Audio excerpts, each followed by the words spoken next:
In the autumn of 1942, on the flat coastal plain outside Oran in French North Africa, a German infantry officer named Hans von Luck watched through field glasses as a small group of American soldiers moved toward his position in a way that made no tactical sense at all. They were carrying something he had never seen before. It was a long metal tube, roughly the diameter of a man's fist, resting on the shoulder of a soldier who crouched behind a low stone wall. The man behind him fed something into the open rear of the tube. There was a flash, a trail of smoke, and a rocket crossed the 60 meters between them and struck the side of an armored half-track that Luck's platoon had been using for cover. The half-track was not a tank, but it had armor, and the armor had not stopped what came out of that tube. Von Luck wrote about the encounter in his post-war memoir. What he described was not the explosion, which was considerable, but the silence that followed it among his own men. German infantry had been taught to fear artillery, to fear aircraft, and to fear the Soviet anti-tank rifle at close range. They had not been taught to fear a single American rifleman crouching behind a wall with what looked from a distance like a length of drainpipe balanced on his shoulder. The weapon was the M1 rocket launcher. The American soldiers called it the bazooka, after a novelty musical instrument made of plumbing parts that a radio comedian named Bob Burns had made briefly famous. The weapon was not. The story of how that weapon came to exist and how it came to exist in the hands of American infantry in the quantities that it did begins not with a soldier, but with a physicist. His name was Robert Goddard. He had been born in Worcester, Massachusetts in 1882, the son of a bookkeeper, and he had spent most of his adult life in a condition of productive obscurity that is difficult to fully describe to anyone who has not read his correspondence. He believed with a certainty that occasionally alarmed his colleagues that a small rocket motor could be attached to a tube and used by an individual soldier to fire an explosive projectile at an armored vehicle. He had filed a patent for such a device in 1914. The United States Army had examined the concept during the First World War, tested a crude version of it on a firing range at Aberdeen, Maryland in November 1918, found it promising, and then filed the results away when the armistice arrived 11 days later. The Army Ordnance Department, which was responsible for small arms development throughout the interwar period, had other priorities. Anti-tank warfare was considered a problem for artillery, not for individual infantrymen. The consensus among American military planners in the 1930s was that a weapon light enough for a single soldier to carry could not produce a charge powerful enough to penetrate the armor of any modern tank. That consensus was wrong, but it was wrong in a way that nobody had yet found the experimental evidence to disprove. The man who changed that was a colonel named Leslie Skinner, working at Aberdeen Proving Ground in the spring of 1942. Skinner had been studying shaped charge warhead technology, which operated on a different principle entirely from the conventional armor-piercing round fired by a tank gun. A shaped charge did not defeat armor by sheer kinetic force. It defeated armor by directing the explosive energy of a detonation into an extremely narrow jet of superheated gas and molten copper traveling at roughly 8 kilometers per second, which could penetrate steel plate far thicker than the projectile itself was wide. The principle had been identified by a Swiss engineer named Monroe in the 1880s and had been developed extensively by German chemists in the 1930s. Skinner understood that if you could deliver a shaped charge warhead to the side of a tank, the delivery system almost did not matter. You could use a tube. You could use almost any tube. He built a prototype in 6 weeks. The rocket motor was electric-fired, ignited by a dry cell battery built into the launcher itself. The warhead was a 60mm shaped charge grenade, the M10, which the Army had already developed but had no satisfactory means of delivering at range. On the 28th of May 1942, Skinner demonstrated the assembled weapon to General Levin Campbell, Chief of Army Ordnance, on a test range outside Aberdeen. Campbell watched a private first-class fire the device twice at a light tank from a range of roughly 50 meters. The shaped charge punched through the tank's armor on both shots. Campbell ordered 5,000 units that afternoon. By June 1942, the order had been revised upward to 75,000. that number is worth pausing over. 75,000 rocket launchers ordered inside 3 weeks of a single field demonstration. The rate at which that number then grew is the part of the story that the infantry accounts rarely explain, because the soldiers who carried bazookas across North Africa and Sicily and France were generally not thinking about procurement figures when they fired them. But the procurement figures are what made the weapon decisive. By the end of 1942, American factories had delivered 112,790 M1 bazookas to the Army and Marine Corps combined. By the end of 1943, total production had exceeded 460,000. By the end of the war in Europe, more than 476,000 M1 and M1A1 launchers had been manufactured, along with approximately 15 million rocket rounds to go with them. The primary contractor was General Electric, which produced the launcher tubes at its plant in Bridgeport, Connecticut. The warheads were manufactured by a separate network of ordnance facilities stretching from Pennsylvania to Missouri. The propellant charges were produced at government powder plants in Indiana and Tennessee. The assembly of the complete round was distributed across 7 facilities at peak production. The production chain was spread across an industrial geography so wide that no bombing campaign of the scale Germany was then capable of executing against American territory could have meaningfully disrupted it. The weapon that reached the frontline infantry was not complicated. The M1 launcher was a smooth-bore steel tube, 60 inches long, weighing slightly under 14 pounds unloaded. It broke into 2 sections for carrying. The gunner and his loader could assemble it in under 30 seconds.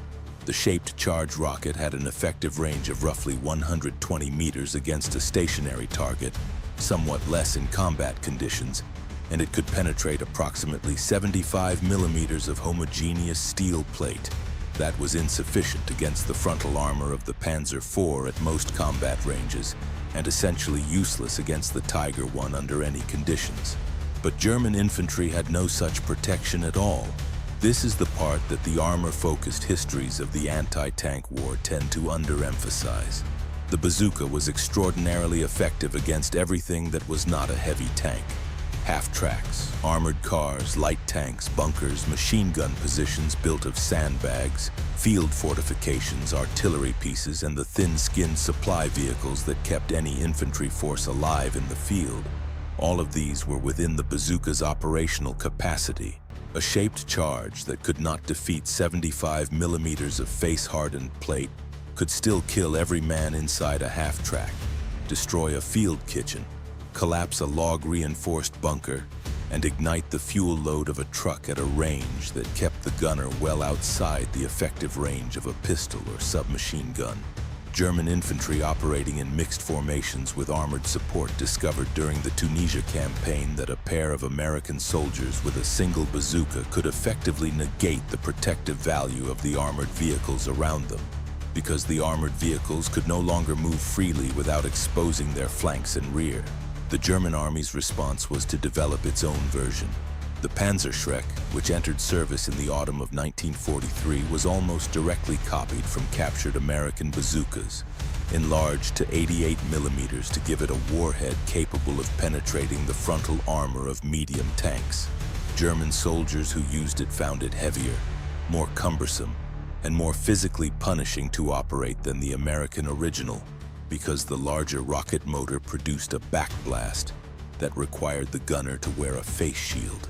American soldiers found the bazooka's smaller backblast made it practical to fire from inside buildings, from foxholes, and from positions where a larger weapon would have been impossible to use. Field reports from the Italian campaign note bazooka teams operating inside farmhouses and firing through windows at German vehicles on roads below, a tactic the weapon's dimensions made genuinely feasible. By the time of the Normandy landings in June 1944, the standard American infantry battalion carried an authorized allotment of 57 bazookas.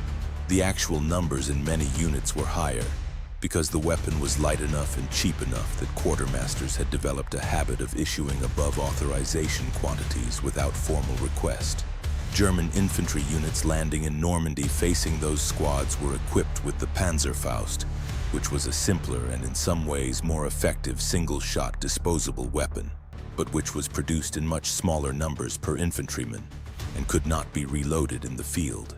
The cumulative effect was that American infantry in the hedgerow fighting of Normandy had more individual anti-armor capability per man than their opponents, and they did in a form that was resupplied continuously from a logistics chain that German planners had, by that point in the war, essentially given up trying to interdict. Albert Speer, reviewing captured American production records in the summer of 1944, prepared a report for Hitler's headquarters that attempted to quantify the gap in infantry anti-tank weapons. The report was classified at the highest level and is preserved in the captured German records now held in the National Archives in Washington. That was not a strategic insight. It was a statement of scale that had no corresponding strategic response. The soldiers who carried those bazookas were drawn from every part of American life and had in common principally that they had not expected to be soldiers at any point before 1941. The gunners who operated the weapon in the field were almost never men who had trained extensively on it before combat, because the weapon was simple enough that the Army's training doctrine required only 8 hours of instruction before a soldier was considered qualified. A weapon that required 8 hours of training to operate could be manufactured by a radio parts factory and cost the American government approximately $138 per unit in 1943 dollars to produce and deliver to the front line. The M9 launcher, which replaced the M1 in late 1943, improved on the original primarily in its ability to break down into two even more compact sections, and in the electrical ignition system's reliability in cold weather. American infantry fighting through the Hurtgen forest in the winter of 1944 found that the M1's ignition was occasionally unreliable below freezing, a problem the M9 largely resolved with a revised battery housing. The warhead remained essentially unchanged. The penetration figures remained the same. The shaped charge that Skinner had assembled in 6 weeks at Aberdeen in 1942 was, from a purely physical standpoint, already close to optimal for its intended class of target. The Remagen bridgehead fighting in March 1945 produced some of the most detailed American after-action analysis of bazooka performance under sustained combat conditions. Units of the 9th Armored Division, crossing the Ludendorff Bridge on the 7th of March, reported bazooka teams moving with lead infantry elements and engaging German positions on the eastern bank at ranges under 50 meters in several instances. The German defenders at Remagen included Volkssturm units equipped with Panzerfaust weapons, and the close-range exchange between individual soldiers armed with disposable anti-armor rockets on both sides of the Rhine that day represented something genuinely without precedent in the history of infantry combat. 2,000 years of soldiers advancing against fixed positions with jet weapons, spears, and muskets had arrived inside a single generation, at a moment when a 19-year-old from Ohio could destroy a masonry fortification from the other side of a river with a weapon he had assembled in under a minute from 2 pieces of tube that fit in a standard infantry pack. German soldiers captured in the Remagen bridgehead fighting were interrogated by Army intelligence teams within hours of their capture. Several of the interrogation transcripts survive in the records of the 1st Army's G2 section. The German soldiers, most of them by that point men who had been fighting continuously since at least 1943, were asked what had surprised them most about American infantry tactics in the bridgehead fighting. A recurring answer, noted across multiple separate interrogations, was the quantity of bazookas, not the weapon itself. By March 1945, every German infantryman who had faced American forces knew what a bazooka was. What surprised them was that there appeared to be no shortage of the ammunition for it. German anti-tank rocket ammunition by the final months of the war was carefully rationed, issued in small quantities and jealously hoarded by unit commanders who could not be certain of resupply. The American soldiers across the river seemed to be firing their rockets without any such calculation. They were. By the first week of March 1945, American ordnance depots in the European theater held in excess of 4 million M6A3 bazooka rockets in forward storage, with an additional resupply pipeline delivering approximately 340,000 rounds per week from ports in France and Belgium. The soldiers firing those rockets across the Rhine had no particular knowledge of those numbers. They knew only that when they called for more ammunition, it arrived.